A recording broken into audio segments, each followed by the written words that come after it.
what you consider when determining next steps. During the viewing, notice how the teacher determines what needs to be done and what resources might be appropriate. Listen for how her colleagues contribute to the planning. Well, the overriding trend that I see is that they are not familiar enough with the form of persuasive writing. That's where my next step with them has to be. They need to have more experience, I think, maybe being in shared reading with persuasive texts. What we've been doing in our personal narrative section has been using mentor texts to get at what is the essence of that writing form and how to make it powerful. I think I need to do more modeling and shared reading with that text form. Right now we're working on Martin Luther King, and I think I could pull some books that it's definitely a person that was trying to persuade people to believe his ideas, and I think that would be a good way to model to them how do you persuade someone? What's the language that you use? They're missing the language piece. They're missing the form piece. They're just telling you why it's important, but there's no... Right.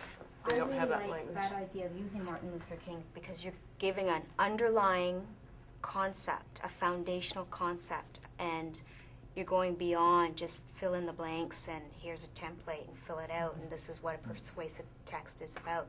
So you're giving them a true concept that they are able to sink their teeth into, delve deeper, and really understand the true purpose in history. Yeah, Right? it has a connection to the real world, and that there is a time when you have to persuade people to believe in something. It's a true enduring understanding and learning.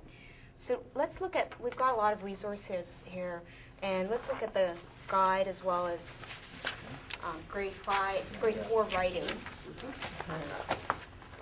So we're probably going to look at a 2-week unit. I'm trying to get social studies in there and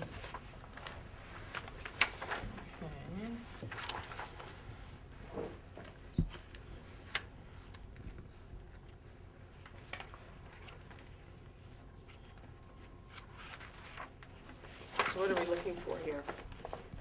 some expectations that you think That would fit. that are at the forefront of their needs. Yeah, organizing ideas, so I see them all. Form, yeah. So they do, yeah. So using knowledge of form and style in writing, so writing more complex text forms. Voice, I think that's part of the form. So you've got 6 traits here that really falls nicely under. And point of view. that's what I was just... Yes, that's another one that, yes, So the critical literacy. comes into that. Yeah, have you included enough details that support your point of view?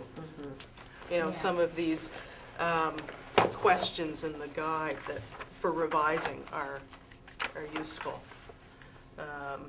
Do I need to think about this in a different way? Do I have the right information for this audience? They didn't connect to their audience to persuade them.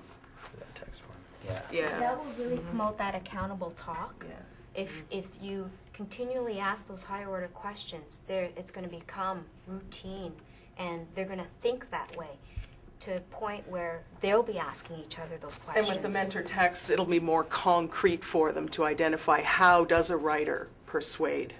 How do they form that? What language do they use? During the segment, you noticed that the teacher considered many factors before determining next steps. The student's needs, the curriculum expectations, where the student needed to be at the end of the 3-week teaching block. What teaching and learning were necessary to move the student forward? What resources might help the teacher and student? The teacher now decides on a teaching focus for the next 3 weeks that will set the students up for success.